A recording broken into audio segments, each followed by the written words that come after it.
Stop buying bread. Once you see how soft, fluffy and delicious this homemade bread turns out, you want to make it yourself. Go grab some popcorns, relax, watch this. I'm showing you exactly how I make my soft, fluffy bread every single time.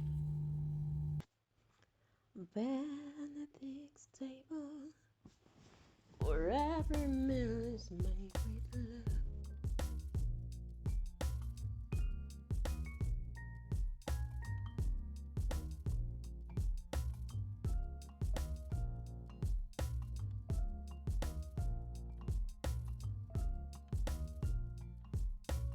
Making homemade bread may look difficult, but once you understand a few important steps, it becomes much easier.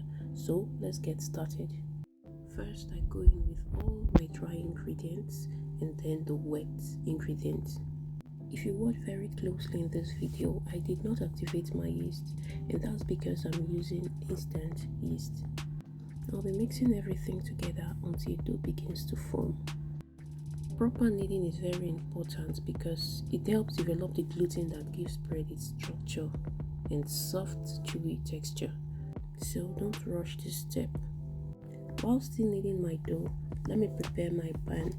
So I apply some butter to this pan to avoid the bread from sticking to it.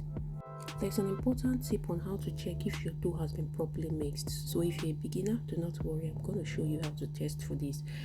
Cut some parts of the dough and begin stretching it. If it stretches for so long without breaking, you know that your dough has been properly mixed. In other words, it has to be very, very elastic. That is what I'm trying to say. Next, we will be shaping our dough.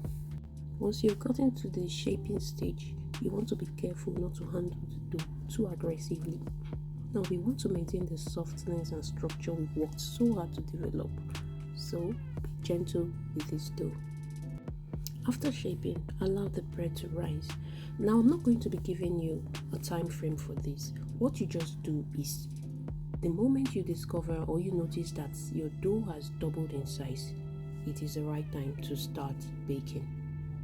This is the simplest way to ascertain if your bread is ready to be baked. Now let me tell you why I refuse to give you a time frame for this.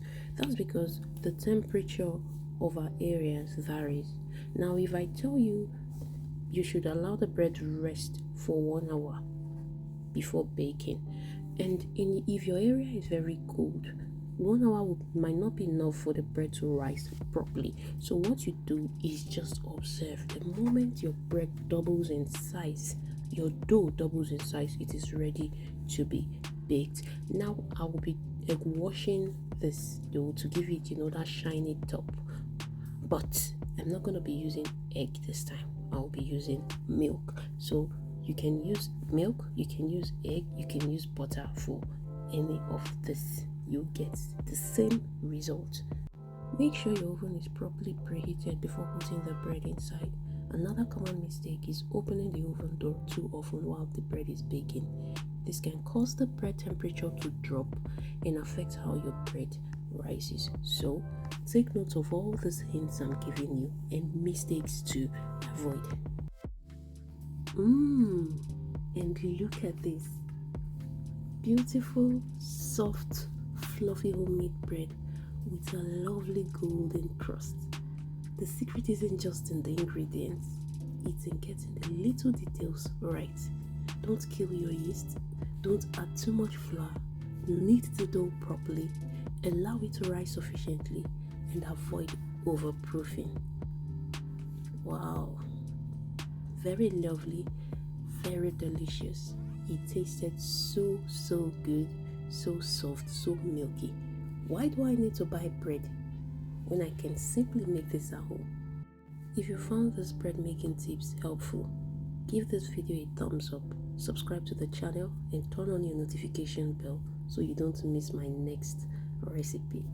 And if you're making homemade bread for the first time, let me know in the comments which mistakes you've made before. I would love to hear from you.